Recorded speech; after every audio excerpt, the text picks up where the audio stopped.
That's right. Say it with me one time. Grip zone. Hey babe, do you know where to grab this? It doesn't tell me anymore. All right, so all joking aside, we were talking about the XDS Mod 2 in the 3.3. So this is a 3.3 inch barreled single stack pistol, and it comes in a couple of different flavors. This one happens to be the OSP version with the Crimson Trace laser. You can get it with or without that, or you can get the non-OSP model or the OSP model and buy your own optic. So there's several different options when it comes to this if you are looking for a single stack. And if you didn't figure out by the little joke, they no longer say grip zone right here, which was a running joke for a couple of years, so that's no longer there. All right, so we're gonna get into the XDS Mod 2 in the 3.3 inch single stack version right here with the Crimson Trace laser on it. So we've got the box here because some people like to know what these things actually come with. So if you guys aren't, and you like this stuff, go ahead and get subbed up, get belled up, turn those notifications down there to all on. And if you like these videos or what's going on here, definitely give the video a thumbs up. And I'll leave, if you see anything you like, I'll leave it in the builds list so you can check it out if you guys are interested. So besides what we get here, which is obviously the XDS 933, let's talk about what we get in our box that it comes with. You're going to get your little kind of, vinyl case right here. It's not bad. I mean, I throw these in here sometimes and use them when I'm like taking a bunch of stuff and just throwing them in a bag to go to the range. But you'll get your 7-rounder. I got the big stick in there right now. You get an optic cover if it comes with the Crimson Trace on this model. Your cover plate, the Crimson Trace model information, your lock, your manual, your little chamber flag, all of the basic stuff that you get with a pistol. And then of course it comes in a cardboard box, which I'm not gonna lie, I kind of prefer it when they come in cardboard boxes rather than the, those injection molded plastic boxes, because those pollute the environment and I can throw the cardboard away and I can recycle it. So I dig that because I've got too many polymer boxes laying around. So let's get into the basic specs here on this version. We're gonna go over that and then we'll kind of take a walk around this and talk about all the little details of it. So obviously this is the 9mm version. They do have other calibers. I believe they have 40 and 45. I do not know if they have the best millimeter 10mm yet, because to be honest with you, I just didn't look before filming the video. So let's go ahead and get into the main specs here. So in black, I'm sure they're gonna offer it in another color. 3.3 inch barrel. It is hammer forged, melanite finish, has a 1 in 10 twist rate. The slide is forged as well and has that same black melanite finish. Frame is polymer with what they call enhanced grip texture. And as we can see, surprise, surprise, grip zone, baby, is no longer on there, but I'm sure we all know where to grab this. So there are a couple of different sights that can come on these. This one has the standard blacked out rear, which I'm a huge fan of, and then just a white dot non-night sight front, because you are running the optic. Other versions will have a bright kind of green yellow front tritium sight. So up to you. Let's talk about what we got going on. So the grip width here on this thing, when you're actually grabbing it, is 0.9. So it is a pretty thin one, which is definitely cool because it makes it easier to carry. 7-rounder, 9-rounder. This obviously is the big stick, which adds quite a bit of length to that grip overall. Give you an idea, I have double XL size gloves, so that's a pretty sizable difference between this and the 7-rounder. The overall weight with the flush mag is 21.5, and then with the extended mag, it is going to be 22.5, and then you've got a little bit of ammo in there. Total length on this thing, all the way from back to front, is going to be 6.3. The height of this thing, 4.4 with the flush mag, 5 inches with the extended mag. If you're interested in the Crimson Trace specs, we're not going over that because this is about the pistol. So it's a decent optic. I'm not always been a huge fan of Crimson Trace products, but it's not bad. So it's worth looking into, especially since it comes with it for a decent price, which we'll talk about later. So let's just go overall on this thing from magwell to muzzle and talk about the options it comes with. So you get the 2 mags. This one's an extendo. You've got nice depressions there in case you have to strip that mag. On these extended mags, they've done good because they've given you that texture all the way almost around, except for a little piece on the side where, of course, they had to jam their logos in there. I think we're all up to date with what they like to do with logos on these. I would have liked to have seen the texture all the way around. I would have liked to have seen the texture all the way around the grip. But the texture that as is there is quite nice. So it's a sandpaper style texture without being overly gritty, so it's not gonna tear your hand up. We do have a couple of finger grooves. The extended magazine there does carry an additional finger groove in it, which is kind of nice. Not normally a huge fan of finger grooves, but it's kind of nice up here because it pushes you into that little kind of mini double undercut. Going up from there, we do have that, what people love to hate on. We have that backstrap safety right there. Some people dig it, some people don't dig it. Completely up to you, all personal preference. We're gonna have an ambidextrous mag release there, which is definitely a positive for you lefties out there, but a single-sided slide release. We do have some nice kind of depressions in here, which are good because it's kind of in a way that it's gonna keep your hand from accidentally activating those controls. If you look down the side right there, and it's pretty good right here, that depression. So if you go a little real high like that, you might activate the slide stop slide release and have to adjust your grip, but I didn't have that problem out there. Going forward, you got your takedown lever. You do have a single slot pick rail right there. It is that kind of smaller size. It is not a 1913 size. Working our way, let's go to the other side, which is just a mirror image. So going forward from here, you'll see all the logo stuff on here. Moving up into that slide, we've got good serrations on the rear, but no serrations on the front, which what I would like to have seen is serrations on the front as well. Opposite side, you do have the logo, and you can kind of see they did some kind of decorative line work from the frame, matches up to the slide, comes back. As far as the front end of it right there, it's nicely chamfered off for holstering, unholstering. And it does have that standoff guide rod right there. So you can see the guide rod sticks out a little bit further on it. If you don't know what that's for, should you ever have to press into a target, that is a standoff so it doesn't take your slide out of battery, because if your slide's out of battery even a little bit, it doesn't work. So that's what that extension there is for, to keep the thing in battery should you ever be pressing against a target. And no, I'm not flagging my hand. So that's what we got there. Let's go ahead and do some trigger pulls on this thing, and we will see what it's pulling out. Overall, the trigger is not bad. We do have a safety that goes completely flush. You can see right there, which is always a plus. Good tactile engagement right there. Pull back to a wall, little bit of creep right there, and then a pretty decent break, not the best. So reset here, fairly long, but very tactile. It kind of throws your finger out a little far. So there's that wall, a little creep, and a break. So overall, more of a rolling break. Let's go ahead and do some pulls. Bring in my trusty gauge right here, and we are going to go ahead and see what we get on here. These are kind of a pain because you kind of hold these in a weird way because of that back strap safety. So a lot of this is going to be covered while I am doing it, but we will get through it. And I'm going to say this thing, it's pulling pretty heavy. So it's not the lightest trigger in the world.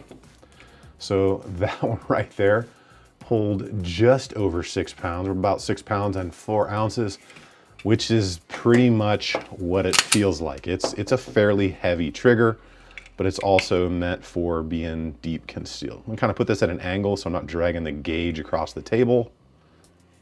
All right, so that one was slightly under, so we're just under maybe 5 pounds and 14 ounces. And that can be from where the placement of the gauge is on here. So do our last one right here, as long as it turns out to be within the range.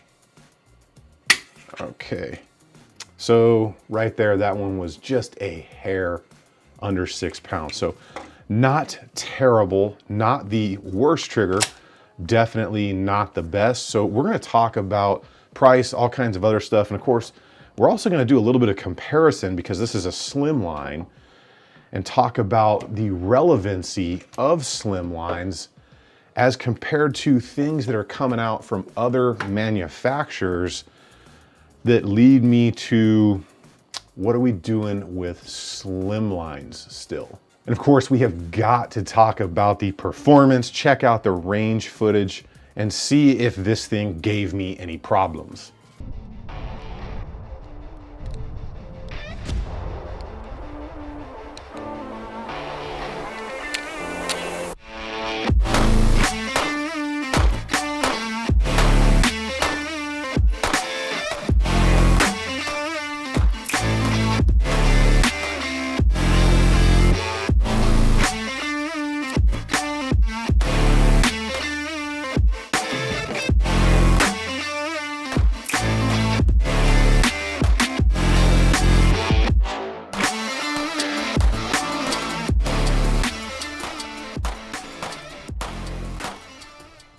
All right, so let's go ahead and talk about the performance of this. So like I said, there's a couple different models. You can get the one with the optic, without it, with optic cut, without the optic cut, totally up to you.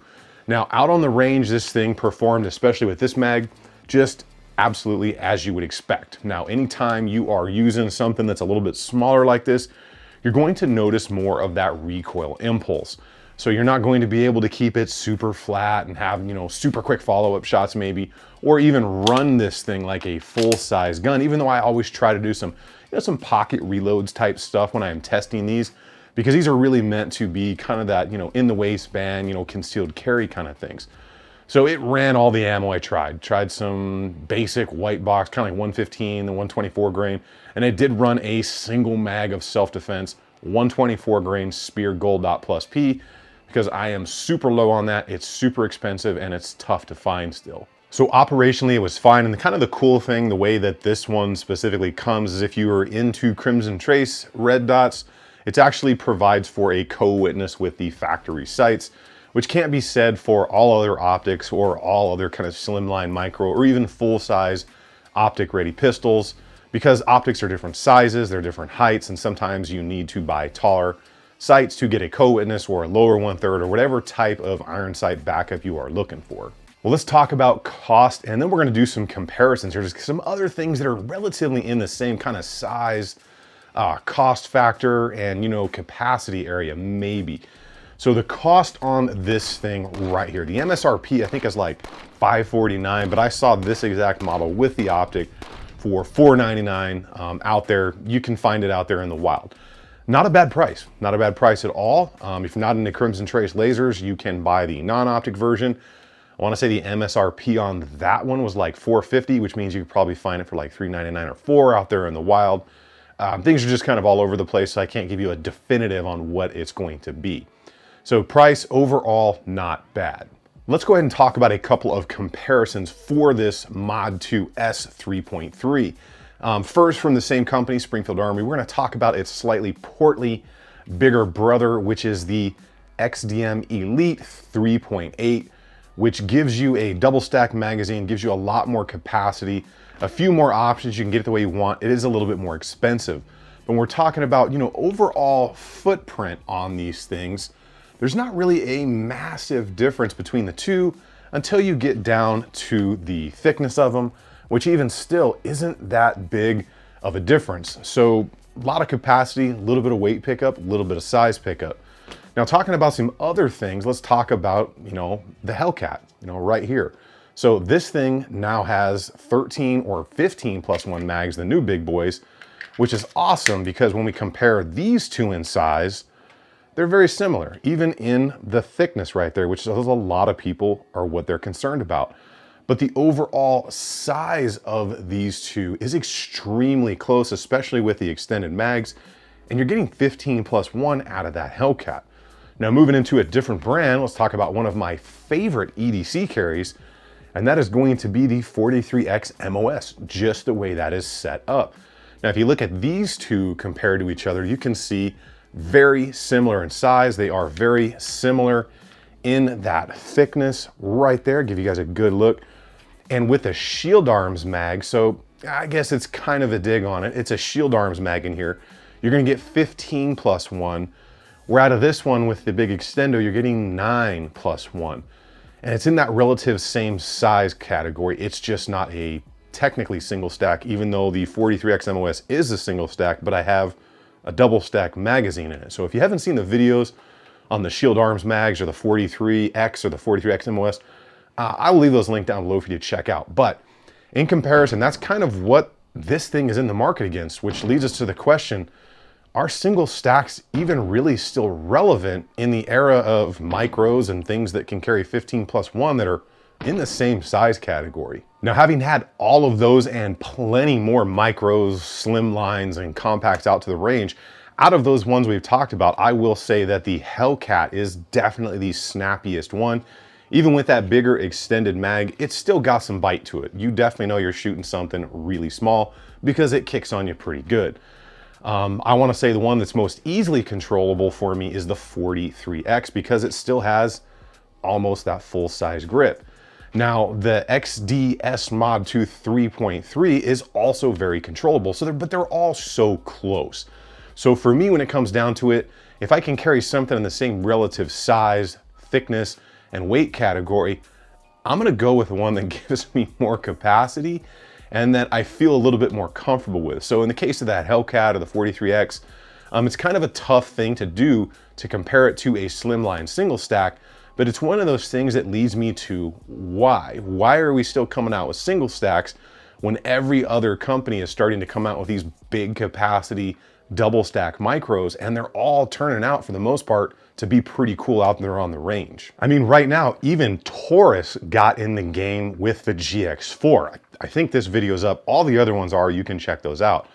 But there's just a lot of other companies doing a lot of other things. So again, it leads me to that question of like, why are we still kind of doing that single stack thing? So what you have to ask yourself is, does the XDS Mod 233 provide you with enough to put it ahead of some of those others we've talked to, even within the same brand? Like for me, I'm going for the capacity that's gonna put me in the same relative size point here. So you guys may disagree with me, and I'm really curious if you do, why, and let me know in the comments, or if you think it's unfair to compare this to a kind of hopped up Glock 43X MOS or the Hellcat.